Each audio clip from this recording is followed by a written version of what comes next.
Hello, and welcome back to another Chef live stream. Today we're doing Policyfile basics. I've seen a couple of questions in the Chef community channel about them.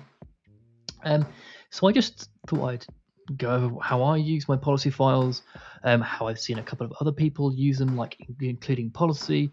There's some hoisting stuff that we will not go over today because I still don't fully understand that, and I want to sort of fully grasp that before I share that with you.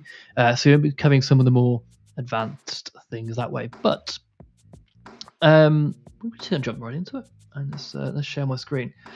So, what is a policy file? So the policy file is a way of collating and telling Chef what to run for a particular run. Policy files output a policyfile.lock, which is the full digest of what it's going to run, which version it's going to run, and everything like that, which is really nice. Which means that when you have your policyfile.lock, Chef doesn't need to regenerate that lock file like it used to with Workshelf and all the other tools. We've got a set in stone run list, which is quite nice. So it's nice for security, and it's really nice for speed. As a result, each Chef run doesn't have to go and calculate the dependencies and go, oh yeah, is that dependency right still? Yeah, turns out it is. It's all good.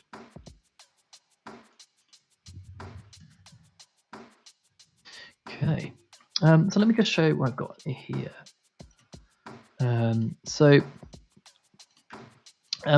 All of this is in the documentation on docs.chef.io. If you get stuck anywhere and there's a little bit more explanation there, I'll just sort of go over this in a different explanation, which is quite nice, hopefully. So it's going to be nice. Hopefully it's going to be nice. So the first thing here is the name of our cookbook, or the name of our policy file here. So it's Chef Pie. So our policy file, when we upload it to the Chef server, to Chef Automate, it's going to be called Chef Pie. This is the thing that sort of this is your handle on it in the future. And this is where we're going to look for cookbooks. So default source, your source for cookbooks. We can have supermarket as I'm using here. The most common is usually supermarket, which is quite nice. Then we've got Chef Repo, Chef Server, Supermarket, and Artifactory. Chef Server, so Chef Repo is quite an interesting one. It uses Git under the hood, so you can then check out a particular branch, that kind of stuff. I prefer to just use Supermarket or Artifactory myself, because then you're using published artifacts, which hopefully have gone through their own CI/CD process themselves, so you can then say, right, go and look at this, go and look at this. As you'll see here, the default source Supermarket, you can install things like Java, Apache 2, that kind of stuff there, which is quite nice. Or, surprise, surprise, the Line cookbook, which edits lines. If anyone doesn't know that, it's quite a nice cookbook. It's a pretty gnarly cookbook. Hopefully, it's one of those. Hopefully, this should be edge case scenarios, but actually, we've used it all over the place, which is quite nice. And the metadata keyword is a nice one here. So it's I say reasonably recent. It's one of the more recent additions to policy files. What it's going to do is just look at the metadata file you've got in your cookbook. So there's a metadata keyword here.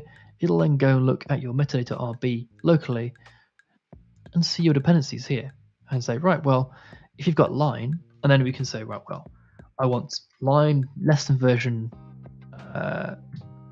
6. Oh, that was nice. Thanks, Copilot.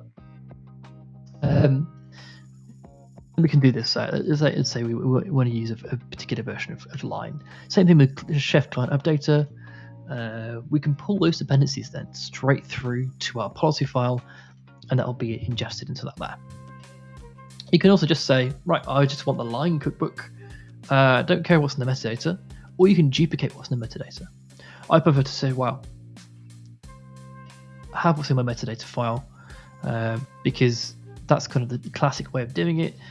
This also sort of tells this cookbook requires this stuff here.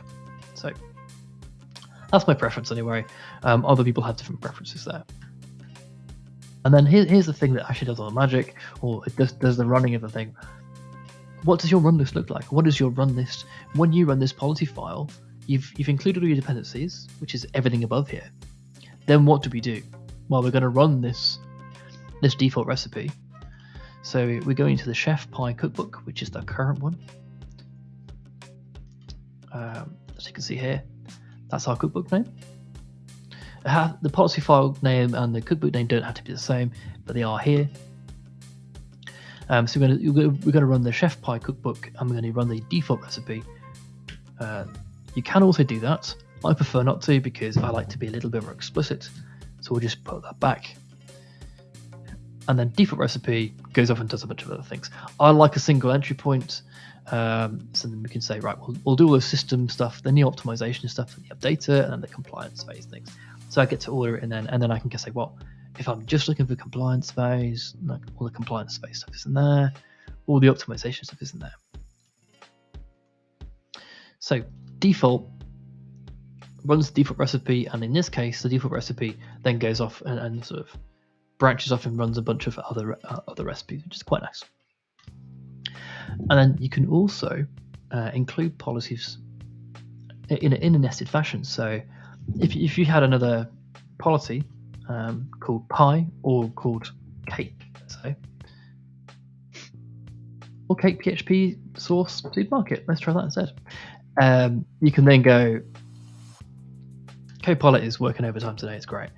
I'll talk about Copilot in a second. So include policy allows you to include other policy files which look a lot like this. And go off and say, right, well, instead of running a run list, I want to go run. So we are going to wrap another policy file, as it were. So we can set attributes, we can set known attributes, we can set a bunch of other things. We can add extra things to the run list and say, oh, right, well, we're also going to run our organization-wide standardized security policy that way. So we can say security, like include the security policy there, and we can go then it will go off and run that stuff there, which is quite nice. And that will give you a bunch of, so for one line you get a huge benefit there. You can just include extra external policy files from all the usual source stuff there.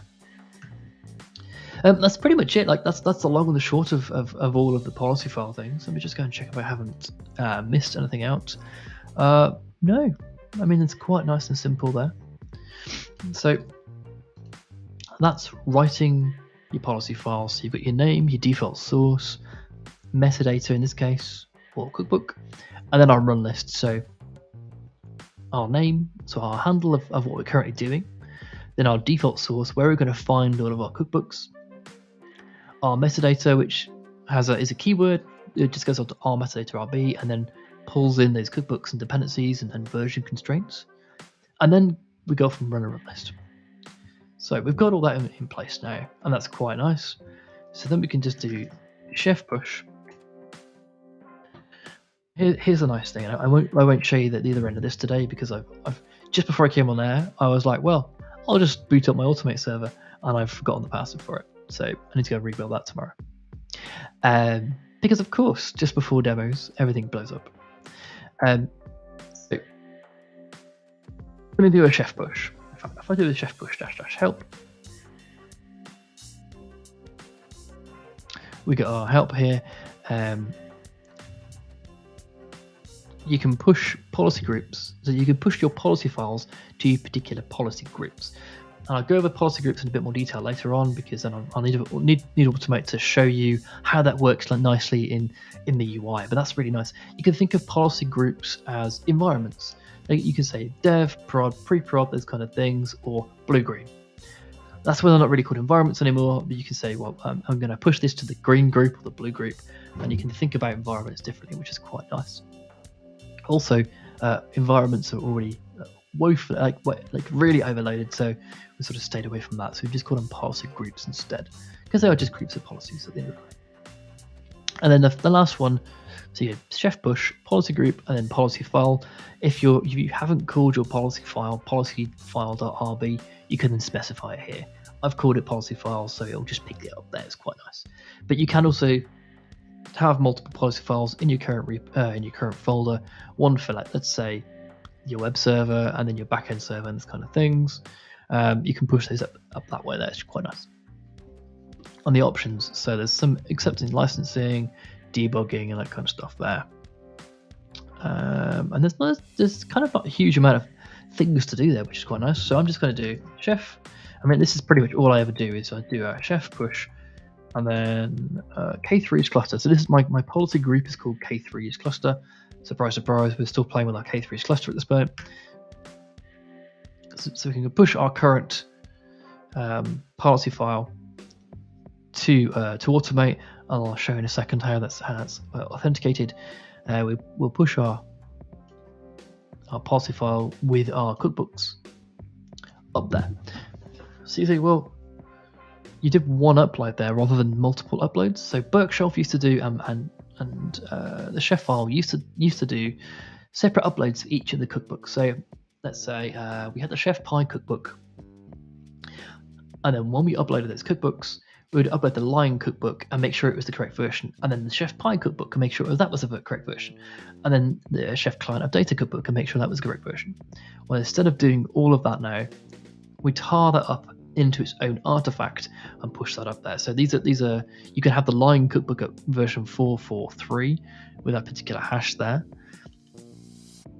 and this all contains like in a nice tar file basically when it gets onto the Policyfile server, and it's all versioned with this policy. So then you get to uploading a different policy file, and it may include the same Lion cookbook.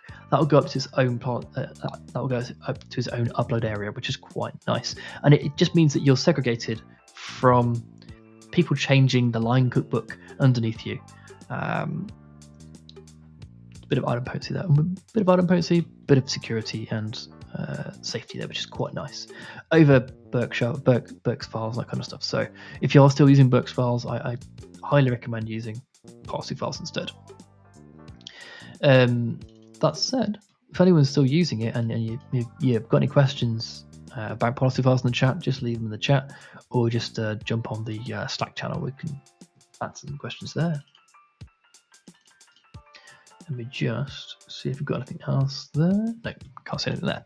So we've uploaded our Chef Pie policy with a particular hash, which is quite nice, to the K3's cluster. We can also do K3's cluster red, and if the policy group doesn't exist already, this will actually create the policy group.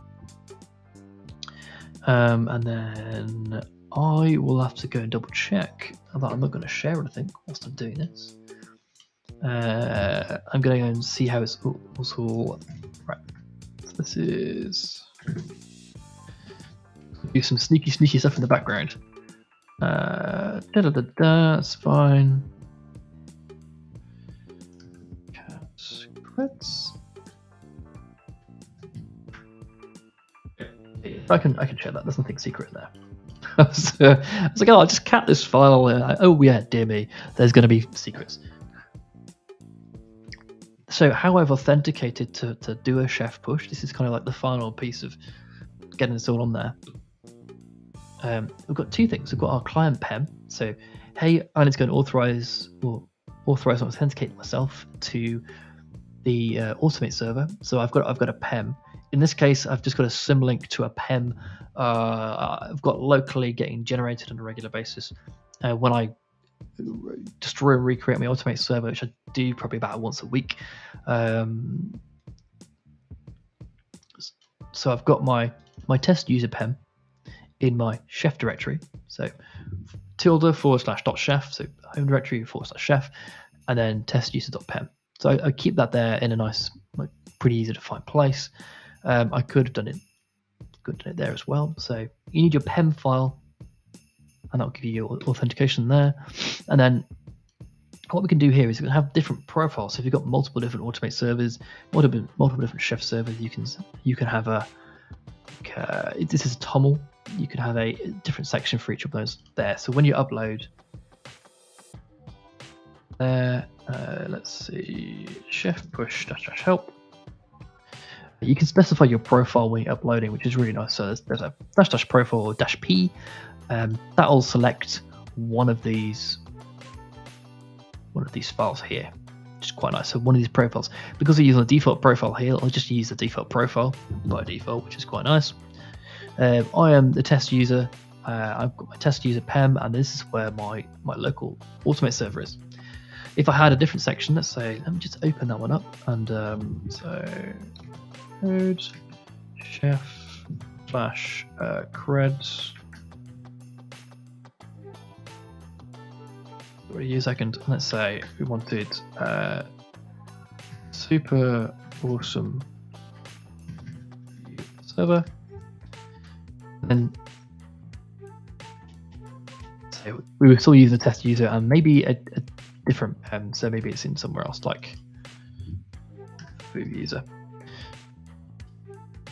And of course we need a different automate URL, so we just put a2 local. In fact, the URL might be another server.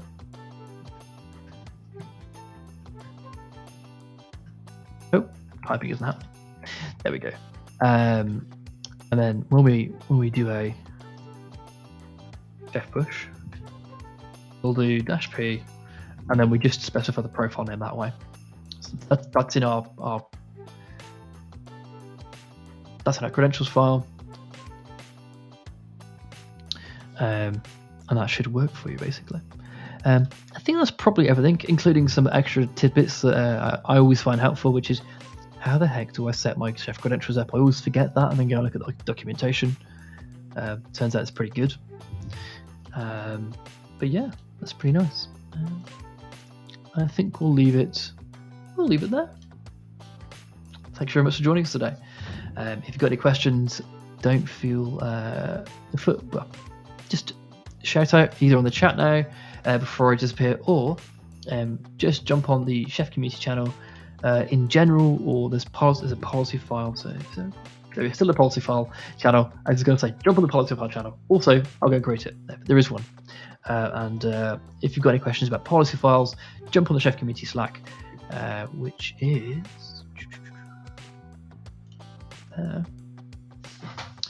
yeah, come and ask us some questions. All right.